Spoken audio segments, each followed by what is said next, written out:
여러분, 30해를 오직 아이들 가르치는 보람으로 살아온 제 인생이 하루아침에 한편의 비극적인 연극 무대가 될 줄 누가 알았을까요?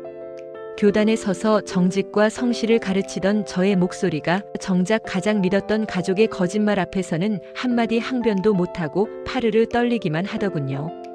환갑을 넘긴 제게 찾아온 건 평온한 노후의 안식이 아니라 가장 가까운 이가 씌워놓은 기만이라는 가면이었습니다. 제 이름은 김선희입니다. 남들이 보기엔 번듯한 초등학교 교사로 평생을 살았으니 참 팔자 좋다고들 하죠. 저 역시 그렇게 믿었습니다. 30년이라는 긴 세월 분필 가루 마셔가며 모은 퇴직금과 다달이 나올 연금이면 남은 생은 그저 자식들 커가는 것 보며 편안히 눈 감을 수 있을 줄 알았거든요. 하지만 그건 저만의 착각이었습니다. 제 헌신을 걸음 삼아 화려한 꽃을 피운 건 제가 아닌 며느리의 영악한 탐욕이었으니까요. 명예퇴직을 하던 날 교문을 나서는데 아이들이 꽃다발을 안겨주며 외치더군요. 선생님, 안녕히 가세요. 건강하세요. 그 천진난만한 목소리에 코끝이 찡해져서 한참을 울었습니다. 그래, 선이야. 고생 많았다. 이제는 너 자신을 위해 그리고 사랑하는 가족을 위해 살자. 그렇게 다짐하며 집으로 돌아왔습니다. 퇴직 기념으로 온 가족이 모이기로 한 날, 저는 새벽 5시부터 시장을 봐왔습니다. 내 강아지 같은 손주들 고생하는 아들 내외에게 먹일 생각에 어깨 통증도 있고 갈비를 재고 잡채를 볶았죠. 둘째와 셋째는 일찌감치 도착해 과일도 깎고 상을 차리는데 이상하게 큰아들 민순의 소식이 없습니다. 오후 1시 약속인데 시계는 벌써 3시를 가리키고 있었죠. 차가 너무 막혀서요, 어머니. 오래 기다리셨죠? 현관문을 열고 들어오는 며느리 지영의 얼굴을 보는 순간 제 가슴 한구석이 서늘해졌습니다. 교통체증 때문에 늦었다는데 며느리의 머리에선 방금 미용실에서 완성한 듯한 지독한 파마향 냄새와 스프레이 향기가 진동하더군요. 30년 교사 생활하며 눈치 하나는 귀신같이 길렀지만 그날은 모른 척 웃어줬습니다. 오랜만에 시어머니 보는 날이라 예쁘게 보이고 싶었겠거니 좋게 생각하려 했거든요. 그런데 제 품에 안기는 손주들의 행색을 보는 순간 제 심장이 덜컥 내려앉았습니다. 초등학교 5학년, 3학년인 아이들의 옷소매는 다 해져서 실밥이 터져 있고 티셔츠는 몇 번을 빨았는지 색이 허옇게 발해 있었죠. 아이고 내 새끼들, 할머니가 좀 안아보자. 아이고 예뻐라. 제가 아이들을 끌어안으려 팔을 뻗는 순간이었습니다. 며느리가 비명을 지르듯 아이들을 뒤로 획 잡아당기더군요. 얘들아, 조심해. 여기게 냄새 나니까. 옷에 안 베게 조심하라고 했지? 어머님, 복실이 저거 털 좀 어떻게 안 돼요? 아유, 비위 상해. 10년을 자식처럼 키운 노견 복실이가 반갑다고 꼬리를 흔들며 다가오자 지영은 인상을 쓰며 발로 툭 밀어냈습니다. 30년 교직 생활 동안 웬만한 무례함은 허허 웃어넘겼던 저였지만 생명을 물건 취급하며 하대하는 며느리의 태도에 순간 피가 거꾸로 솟는 기분이었습니다. 하지만 잔칫날에 큰 소리 내기 싫어 꾹 눌러 참았죠. 정성껏 차린 상 앞에 둘러앉았지만 식사 자리는 가시방석이었습니다. 배가 고픈지 아이들이 잡채며 갈비에 손을 대려 하자 며느리가 젓가락을 탁 낚아채며 말하더군요. 그만 먹어. 유기농 아닌 거 함부로 먹으면 너희 아토피 또 올라온다고 했잖아. 어머니, 요즘 학교에서도 식재료 예민하게 따지신다면서 집에서는 왜 이런 시장 물건을 쓰세요? 애들 몸 상하면 어머니가 책임지실 거예요? 새벽 시장에서 제일 신선한 놈으로 골라온 제 정성이 순식간에 쓰레기 취급을 받았습니다. 며느리는 한술 더 떠 제 옷차림을 훑으며 혀를 찼습니다. 어머니, 요즘 백화점 가면 어르신들 옷도 명품처럼 잘 나오던데 퇴직금도 많이 받으셨으면서 아직도 그런 시장통 옷을 입으세요? 뭐는 제가 다 민망하네요. 둘째와 셋째가 불편한 기색을 내비쳤지만 저는 억지 웃음을 지으며 잡채를 한 입 삼켰습니다. 그런데 그게 그렇게 모래알처럼 씹히더군요. 명절 이야기가 나오자 며느리는 대놓고 못을 박았습니다. 명절엔 무조건 밖에서 먹자고요. 시댁 음식은 위생 상태를 못 믿겠다면서 말이죠. 그 외식이라는 게 결국 1인당 10만 원이 넘는 호텔 뷔페였고 계산은 늘 제 몫이었다는 걸 본인만 모르는 척하는 거였습니다. 식사가 끝나고 모두가 거실에 있을 때 며느리가 부엌으로 슬그머니 들어오더군요. 아까의 당당함은 어디 가고 눈가엔 금방이라도 눈물이 떨어질 듯 애처로운 표정을 짓고 있었습니다. 어머니 사실은요. 저희 형편이 너무 어려워서 며느리가 제 손을 꼭 잡으며 흐느끼기 시작했습니다.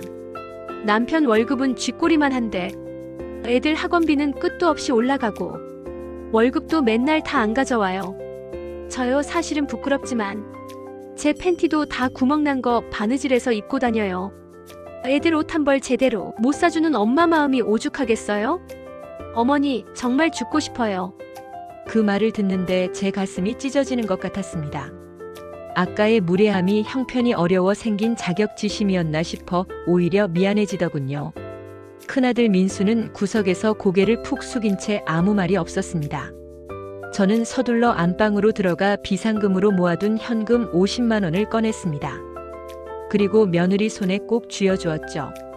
지영아, 내가 이것밖에 못 줘서 미안하다. 애들 새 옷이라도 좀 사 입혀. 다른 형제들 알면 섭섭해 하니까 우리 둘만의 비밀로 하자. 알았지? 어머니, 정말 감사합니다. 이 은혜 꼭 갚을게요. 정말 어머니밖에 없어요. 며느리는 눈물을 닦으며 돈을 챙겼습니다. 돌아가는 아들 내외의 뒷모습을 보며 저는 긴 한숨을 내쉬었습니다. 내 자식이 저렇게 고생하는 줄도 모르고 나만 연금 받으며 편하게 살려 했구나. 죄책감에 마음이 아파서 밤잠을 설칠 지경이었습니다. 밤 11시가 넘은 시간, 불 꺼진 거실에서 소파에 앉아 멍하니 천장을 보고 있었습니다. 문득 손주들 사진이나 다시 볼까 싶어 휴대폰을 켰죠. 최근에 며느리가 가르쳐준 SNS 앱에 알림이 떠 있더군요. 며느리 박지영의 계정이었습니다. 화면을 넘기는 순간 제 심장이 멈추는 줄 알았습니다. 거기엔 제가 방금 배웅한 그 초라한 며느리는 없었습니다. 지영은 수백만 원대를 호가하는 명품 원피스를 입고 귀에는 보석이 박힌 귀걸이를 한 채 청담동의 화려한 오마카세 식당에 앉아 있었습니다. 오늘도 미식 투어 성공, 나를 위한 선물은 아끼지 말아야지. 해시태그 청담동, 해시태그 오마카세, 해시태그 행복한 하루, 해시태그 명품 라이프.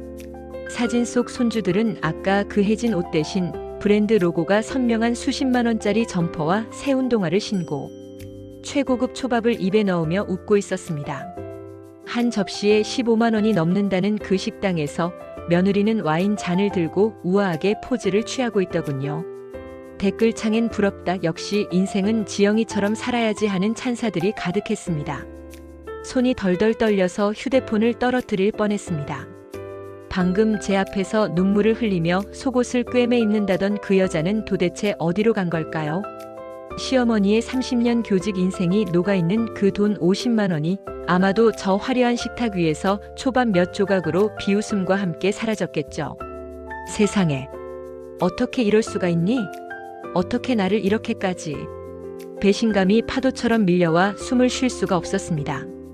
평생 정직하라고, 거짓말은 나쁜 거라고 아이들에게 가르쳐왔는데 정작 내 가족이, 내 며느리가 저를 호구로 여기며 연극을 하고 있었던 겁니다. 낡은 옷을 입혀 손주들까지 연극의 도구로 이용한 그 악랄함에 소름이 돋았습니다. 어둠 속에서 혼자 떨고 있던 저는 조용히 휴대폰 화면을 껐습니다.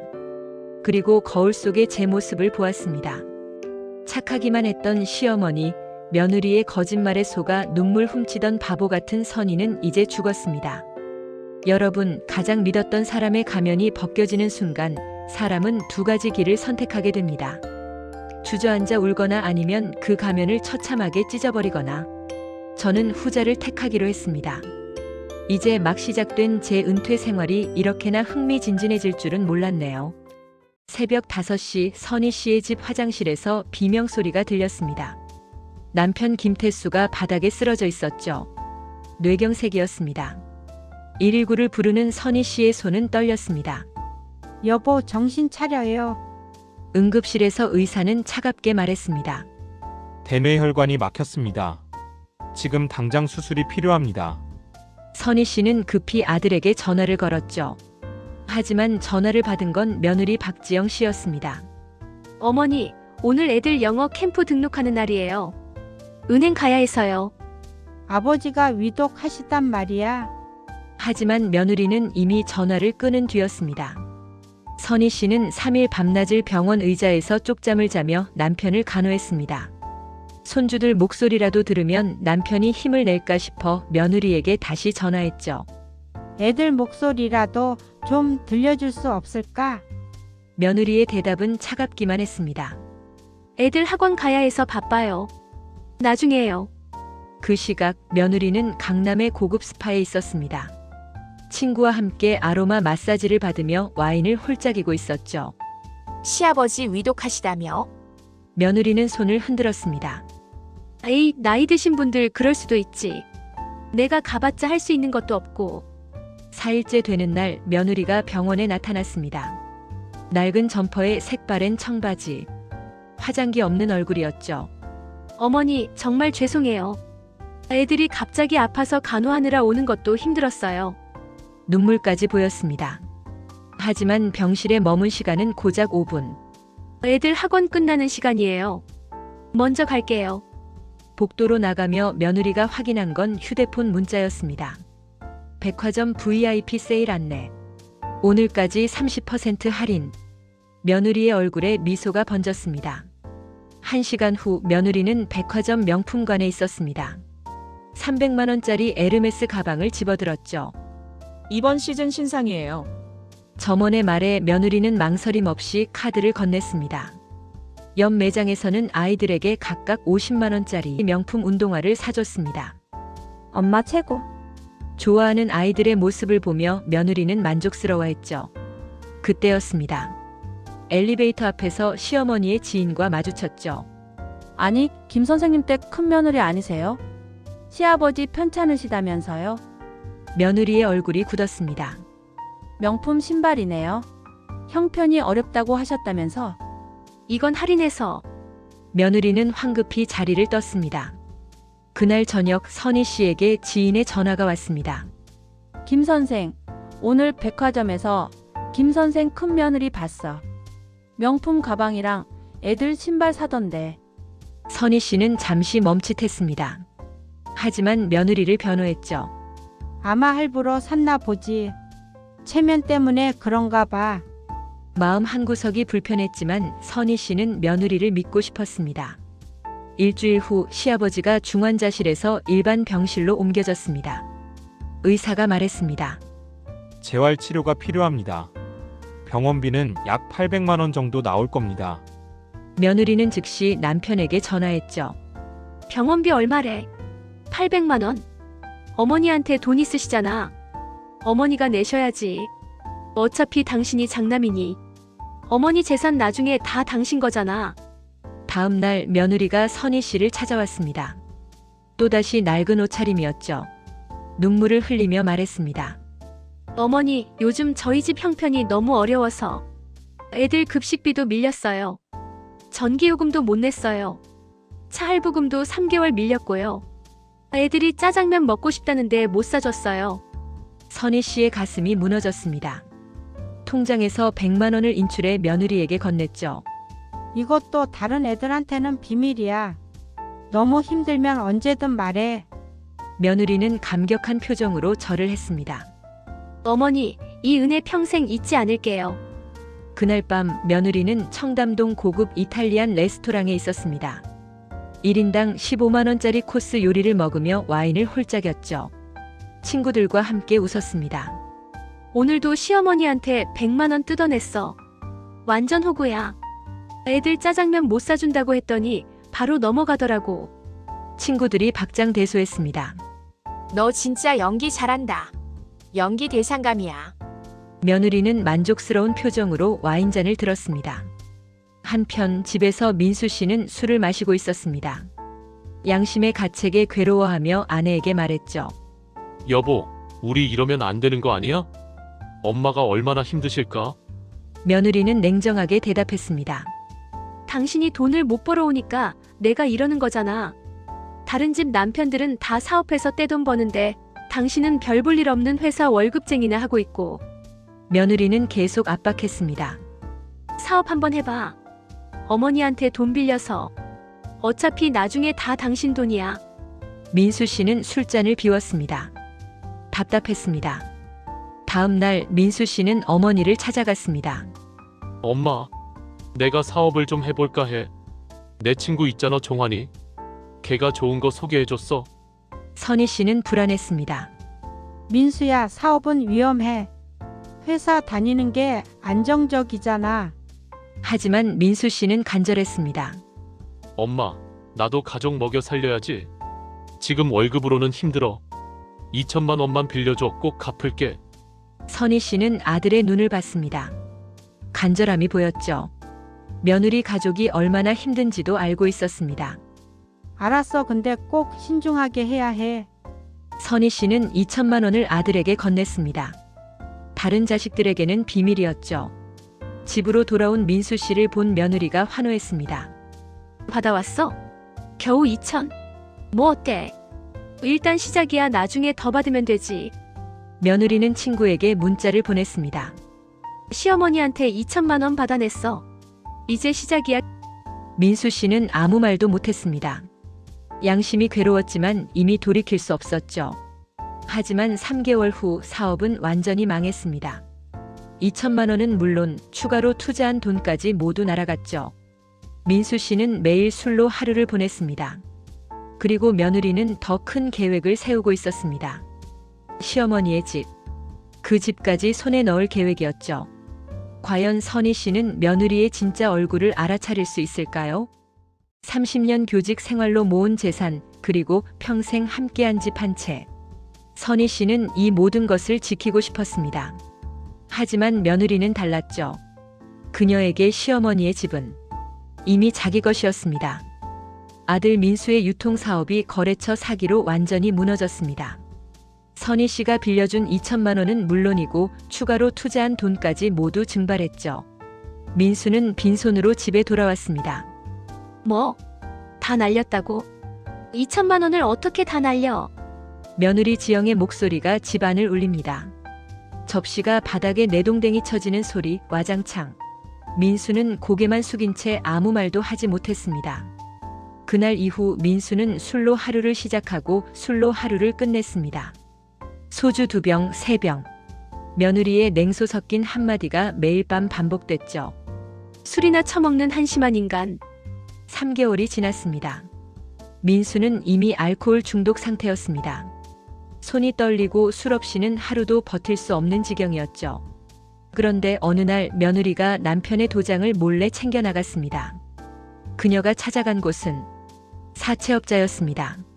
민수 명의로 3천만 원을 빌렸죠. 이자율 30%. 그녀는 이렇게 말했습니다. 2달 안에 갚을게요. 하지만 그 돈은 빚 갚는 데 쓰이지 않았습니다. 명품 가방, 명품 옷, 손주들의 아동복까지. 그녀는 한 푼도 남김없이 소비했습니다. 이 정도는 내가 써야지. 시어머니 돈 어차피 나중엔 다 우리 거잖아. 2달 후 사채업자들이 민수를 찾아왔습니다. 원금 3천에 이자 900, 총 3,900만 원 갚아야지. 술에 취한 민수는 황당해했습니다. 자신은 돈을 빌린 적이 없으니까요. 하지만 차용증엔 분명히 그의 도장이 찍혀 있었습니다. 며느리는 발뺌했습니다. 저도 몰라요. 남편이 저 몰래 빌렸나 봐요. 사채업자들은 다그쳤습니다. 그리고 며느리가 일부러 알려준 주소로 향했죠. 바로 시어머니 선희 씨의 집이었습니다. 김민수 어머니 맞죠? 아들이 빌려간 돈 3,900만 원 어머니가 대신 갚으셔야죠. 선희 씨는 온몸이 얼어붙었습니다. 사채라니 이게 무슨 일인가 싶었죠. 급히 아들에게 전화를 걸었습니다. 민수야, 사채업자가 우리 집에 왔어. 엄마 미안해. 나도 몰랐어, 지영이가. 며느리에게 전화가 왔습니다. 그녀의 목소리는 눈물로 범벅이었습니다. 어머니, 정말 죄송해요. 애 아빠가 저 몰래 빌렸나 봐요. 저도 어제 알았어요. 그리고 직접 찾아왔습니다. 낡은 옷을 입고 무릎을 꿇고 눈물을 흘리며 손주들까지 데려왔죠. 아이들도 낡은 옷을 입고 있었습니다. 할머니, 우리 이제 집에서 쫓겨나요? 선희 씨의 가슴이 찢어졌습니다. 손주들의 얼굴을 보니 차마 거절할 수가 없었습니다. 얼마나 필요한데? 당장은 3,900만 원이요. 어머니 집만 팔면 되잖아요. 저희 생활비도 필요하고. 선희 씨는 고개를 저었습니다. 이 집은 너희 아버지랑 평생 모아서 산 집이야. 아버지 병원비도 있고. 그 순간 며느리의 표정이 변했습니다. 눈물은 이미 마른 상태였죠. 어머니, 손주들이 거리에 나 앉아도 괜찮으세요? 30년 교사하셨으면 재산 좀 있으시잖아요. 목소리가 점점 날카로워졌습니다. 미안하지만 이 집은 못 팔아. 며느리는 냉소를 지으며 일어났습니다. 좋아요, 알겠어요. 어차피 어머니는 저희 안 도와주실 거잖아요. 집에 돌아간 며느리는 친구에게 전화를 걸었습니다. 시어머니가 집 안 판대. 괜찮아, 다른 방법이 있어. 이혼 카드 꺼내볼 거야. 며칠 후 그녀는 다시 나타났습니다. 이번엔 이혼 서류를 들고 어머니가 선택하세요. 집 팔아서 빚 갚아주시든지 아니면 저희 가족 깨지는 거 보시든지. 선희 씨는 손이 떨렸습니다. 과연 그녀는 어떤 선택을 하게 될까요?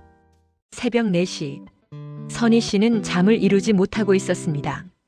며느리의 이혼 협박이 머릿속을 맴돌았죠. 그녀는 책상 앞에 앉아 계산기를 두드렸습니다. 그동안 며느리에게 준 돈 50만 원, 30만 원, 100만 원, 2천만 원, 총 5천만 원이 넘었습니다. 문득 이상한 생각이 들었습니다. 그렇게 형편이 어렵다던 며느리가 정말 그랬을까? 선희 씨는 며느리의 SNS를 검색했습니다.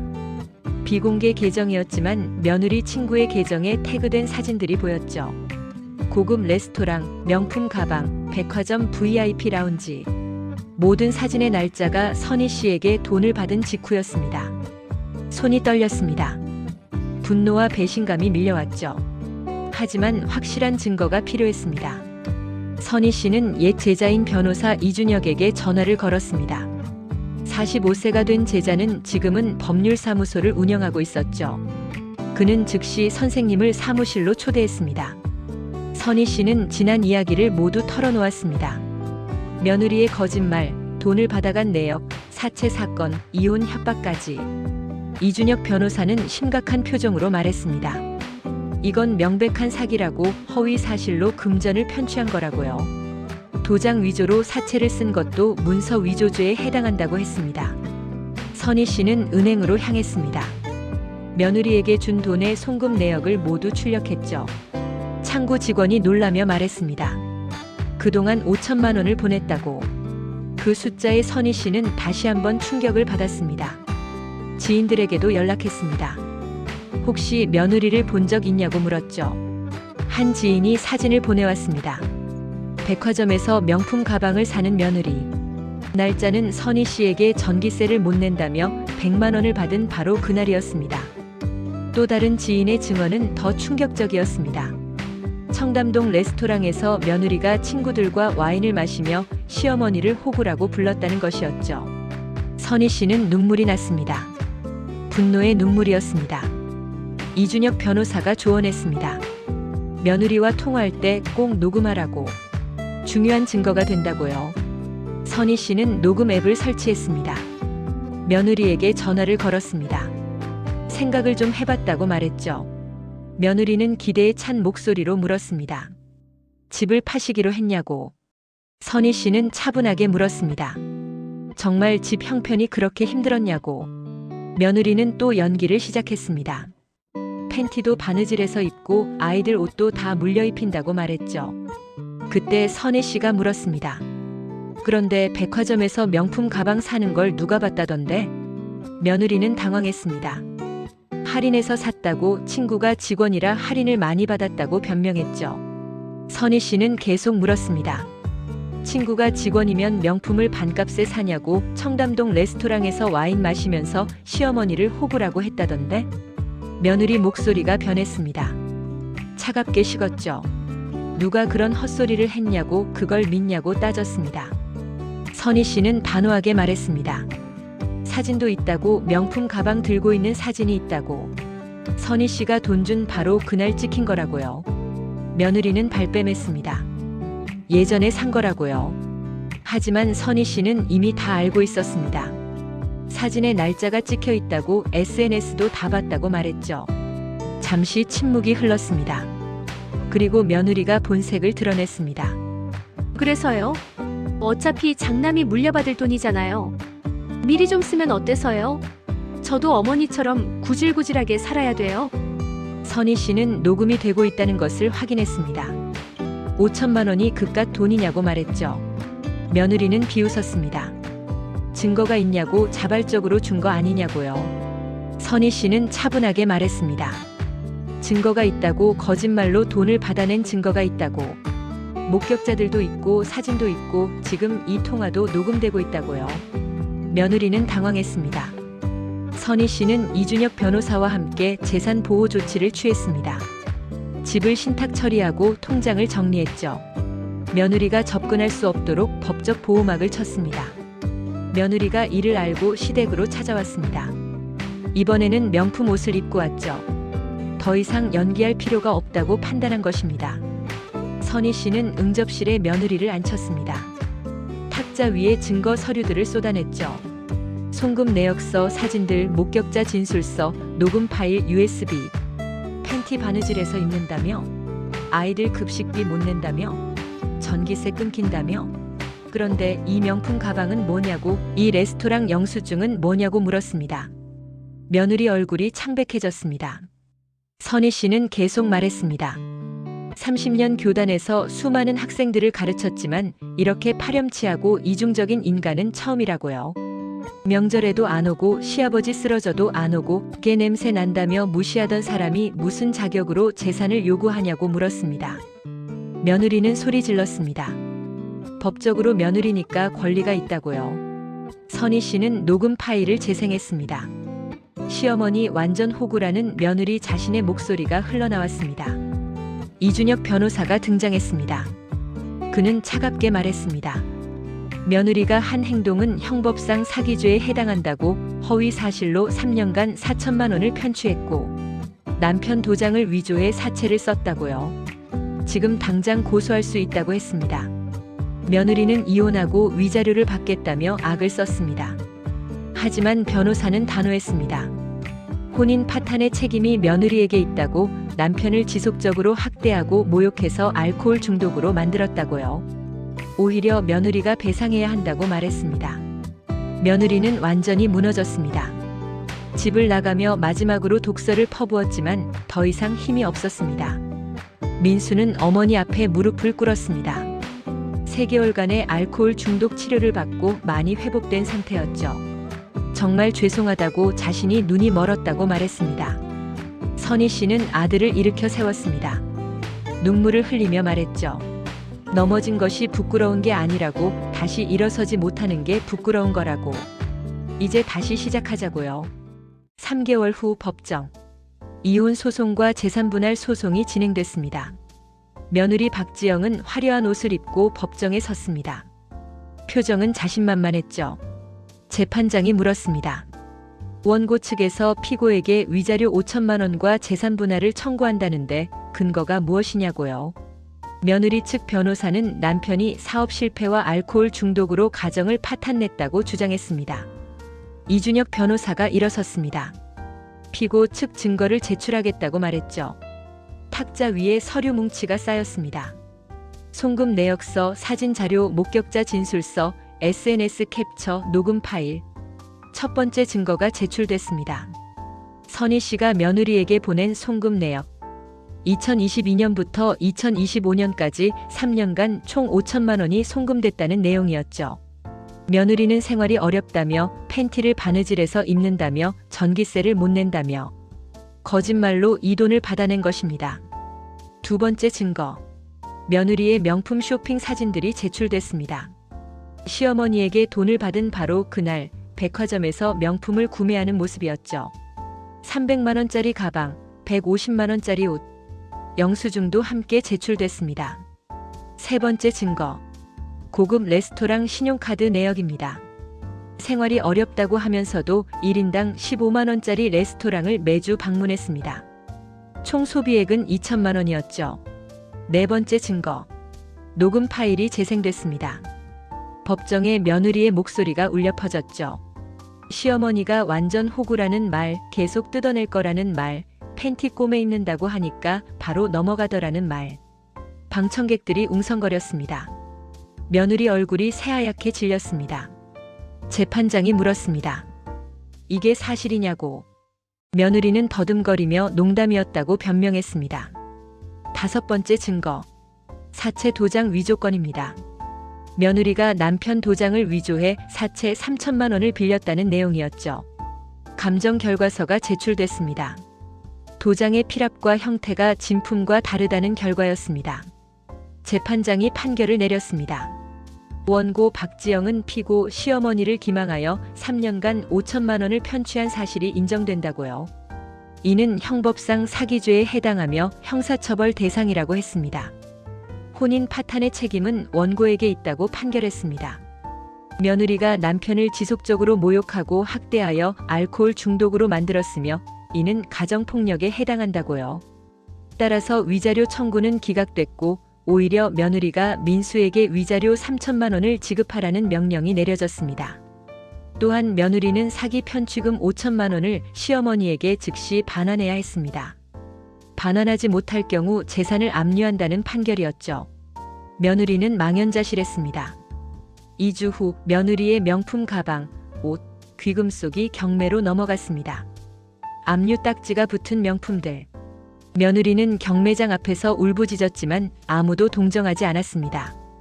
며느리는 돈을 갚지 못했습니다. 법원은 월급 압류 명령을 내렸죠. 매달 월급의 절반을 시어머니에게 갚아야 했습니다. 10년은 걸릴 것이었습니다. 친구들도 진실을 알게 됐습니다.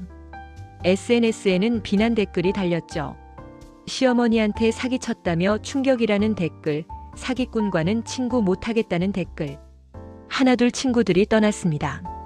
며느리는 재혼을 시도했습니다. 소개팅 자리에서 남자가 물었죠. 전 남편과는 왜 이혼했냐고. 며느리는 남편이 무능해서라고 거짓말했습니다. 하지만 남자는 이미 소문을 들은 상태였습니다. 죄송하지만 일어나 보겠다며 자리를 떴습니다. 1년 후 며느리는 재력가를 만나 재혼에 성공했습니다. 하지만 새 남편 집안에서도 똑같은 행동을 반복했죠. 시어머니에게 생활이 너무 어렵다며 접근했습니다. 하지만 이번에는 6개월 만에 들켰습니다. 새 시어머니가 탐정을 고용했던 것입니다. 며느리는 또 쫓겨났습니다. 한편 민수는 알코올 중독 치료를 마치고 작은 회사에 재취업했습니다. 월급은 적었지만 성실하게 일했죠. 상사가 일을 정말 꼼꼼하게 한다며 칭찬했습니다. 민수는 감사하다며 웃었습니다. 손주들과의 면회 시간. 민수는 손주들을 데리고 할머니 집에 갔습니다. 손주들이 할머니를 꼭 안았죠. 큰아이가 물었습니다. 할머니, 엄마는 왜 그랬냐고. 엄마가 헌옷을 입힌 건 할머니한테 불쌍하게 보이려고 그런 거였다고요. 선희 씨는 손주를 꼭 안아줬습니다. 너희 잘못이 아니라고, 사람은 누구나 실수를 한다고, 중요한 건 그걸 깨닫고 고치는 거라고 말했습니다. 선희 씨는 다른 자식들에게도 진실을 털어놨습니다. 둘째, 셋째가 모였죠. 미안하다고 오빠를 도와주느라 소홀했다고 말했습니다. 둘째가 어머니 손을 잡았습니다. 엄마는 잘못 없다고, 그 며느리가 나쁜 거라고요. 셋째도 이제 더 잘하겠다고 말했습니다. 가족이 서로 껴안았습니다. 선희 씨는 동네 도서관에서 자원봉사를 시작했습니다. 아이들에게 책을 읽어줬죠. 아이들이 눈을 반짝이며 들었습니다. 선희 씨는 행복했습니다. 손주의 생일날, 선희 씨의 집에 가족들이 모였습니다. 민수, 손주들, 둘째, 셋째, 그리고 시아버지.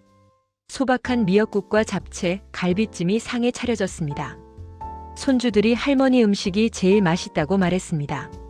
선희 씨는 눈물을 글썽였죠. 저녁 식사 후 손주가 말했습니다. 할머니, 이제 엄마 없어도 행복하다고요. 선희 씨는 손주 머리를 쓰다듬었습니다. 행복은 돈이나 명품에 있는 게 아니라고, 서로를 진심으로 아끼고 존중하는 마음에 있는 거라고 말했습니다. 그날 밤 선희 씨는 일기장을 펼쳤습니다. 3년간 5천만 원을 주면서도 며느리가 불쌍하다고 생각했다고 썼습니다. 하지만 그녀는 자신을 호구로 여기며 명품을 사고 사치를 부렸다고요. 선의를 베풀었지만 악의로 갚아왔다고 적었습니다.